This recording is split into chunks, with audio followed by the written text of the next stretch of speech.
الحمد لله وحده والصلاة والسلام على من لا نبي بعده. أما بعد، أعوذ بالله السميع العليم من الشيطان الرجيم. بسم الله الرحمن الرحيم. فلنسألن الذين أرسل إليهم ولنسألن المرسلين فلنقصن عليهم بعلم وما كنا غائبين. فلنقصن اور یقیناً ضرور ہم بیان کریں گے علیہم ان پر بعلم پورے علم کے ساتھ، وما كنا غائبین اور کہیں ہم غائب نہیں تھے. گزشتہ آیات میں اللہ رب العالمین نے اس بات کی نصیحت کی کہ اللہ کی طرف لوٹ آؤ، جو اللہ نے ہدایت رہنمائی شریعت بھیجی ہے اسی کی طرف آ جاؤ، چلنے لگ جاؤ، اس پر یہ تمہارے لیے بھلائی اور بہتری ہے. اب رب تعالیٰ یہ بیان فرما رہا ہے کہ اس کے اندر ذرہ برابر بھی کوئی شک نہیں ہے کہ روز قیامت کا دن ہوگا جب آپ سب اللہ رب العالمین کے سامنے کھڑے ہو جائیں گے.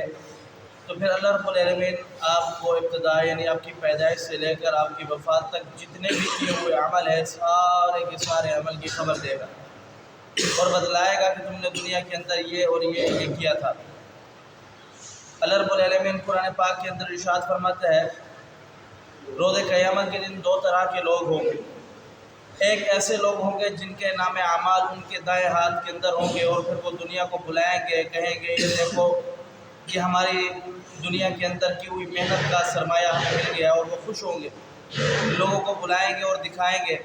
اس کا مطلب یہ ہوگا کہ وہ جنت کا سرٹیفکیٹ ہوگا اور وہ جنت کے اندر داخل ہو جائیں گے، ان کی کامیابی کا یہ سرٹیفکیٹ ہوگا. اور دوسرے وہ لوگ ہوں گے جن کو بائیں ہاتھ کے اندر نام اعمال دیا جائے گا، اور پھر وہ ذلیل بدبخت اپنے نام اعمال کو اپنی پیٹھوں کے پیچھے چھپائیں گے، پشیمان ہوں گے، شرمشار ہوں گے، اور پھر وہ یہی تمنا کریں گے کہ کاش ایک بار رب پھر مہلت دے دے اور پھر ہم زندگی کے اندر جو ہمارے عمل ہیں ہم اس کو درست کر کے اللہ رب العالمین کے حضور پیش ہوں گے. تو ایسا ہوگا نہیں. اللہ رب العالمین نے یہ جو زندگی دی ہے اس کے اندر جو کچھ کرنا ہے کر لو. اب رب تعالیٰ بیان فرماتے ہیں کہ روز قیامت جب تم آؤ گے ایسا نہیں ہے کہ دنیا کے اندر جو کچھ کرو تمہیں کوئی پوچھنے والا نہیں ہے.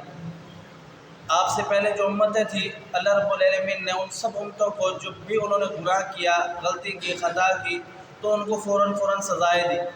پیارے آقا پیغمبر علیہ السلام کی اللہ رب العالمین سے دعا تھی، التجا تھی کہ رب میری امت جو ہے امت محمدیہ صلی اللہ علیہ وسلم اس کو بالاتفاق پوری کی پوری امت کو ایک ساتھ عذاب نہ دینا.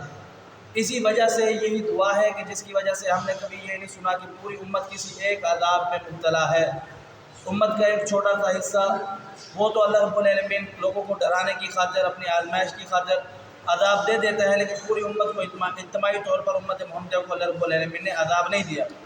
روز قیامت کا دن ہوگا، ایک شخص اللہ رب العالمین کے حضور کھڑا ہوگا، پیش ہوگا، تو اللہ رب العالمین اس سے پوچھے گا اے میرے بندے بتا تو نے یہ کیوں کیا. کیا مطلب کہ وہ شخص اپنے بیٹوں کو ایک نصیحت کرتا ہے کہ جب میں فوت ہو جاؤں میری جو جسم ہے، میری لاش ہے، اس کو جلا دو، پھر اس کی جو راکھ ہے اس کو کسی کو مشرق کی طرف بہا دو، کسی کو مغرب کی طرف بہا دو، کسی کو شمال کی طرف، کسی کو جنوب کی طرف، کسی کو سمندر میں پھینک دو. تو پھر اللہ رب العالمین اس سے سوال کرے گا تو نے یہ کیوں کیا؟ تو وہ بندہ کہے گا یا اللہ میرے گناہ تھے، خطا کار تھا، گناہ گار تھا، تجھ سے ڈرتا تھا، اس وجہ سے میں نے کہا یہ کیا کہ تو میرے سامنے جب میں تیرے سامنے کھڑا ہو جاؤں گا تو مجھ سے پوچھے گا میں تجھے کیا جواب دوں گا. تو اللہ رب العالمین اس کو معاف کر دے گا. وجہ یہ ہے کہ اللہ رب العالمین کا ڈر انسان کے اندر ہونا چاہیے. اگر اللہ رب العالمین کا ڈر نہیں ہے انسان کے اندر تو پھر انسان اللہ رب العالمین کے قریب حضور اللہ رب العالمین کے حضور پیش ہوگا. پھر اللہ رب العالمین بیان فرماتا ہے فَلَنَقُصَّنَّ ہم ضرور بیان کریں گے بغیر علیہم بعلم پورے علم کے ساتھ، اس کے اندر ذرہ برابر بھی کوئی غلطی، کوئی نقص، کوئی کمی نہیں ہوگی. جو کچھ آپ نے دنیا کے اندر کیا ہوگا آپ کا کارنامہ سارا کے سارا آپ کے سامنے رکھ دیا جائے گا. اگر وہ اچھا ہوگا تو اس کے انعام کی صورت میں آپ کو جنت دے دی جائے گی، اگر وہ برا ہوگا تو پھر آپ کو وبال کی صورت میں جہنم کے اندر اللہ رب العالمین داخل کر دے گا. رب تعالیٰ بیان فرماتا ہے کہ کسی جان پر اللہ رب العالمین ذرہ برابر، ایک رائی کے دانے کے برابر، ایک نقطے، ایک سیاہی کے ٹوٹ کے برابر بھی ظلم نہیں کرتا. آپ کو جو دنیا کے اندر کر کے آؤ گے وہ پورا کا پورا حساب دیا جائے گا. کہنے کا مطلب یہ ہے کہ یہ دنیا جب گزارنی ہے، دنیا کے اندر زندگی، یہ اللہ رب العالمین کی دی ہوئی امانت ہے، پھر اللہ رب العالمین کے حکم کے مطابق گزاری جائے اور اللہ رب العالمین سے ڈرتے ہوئے گزاری جائے۔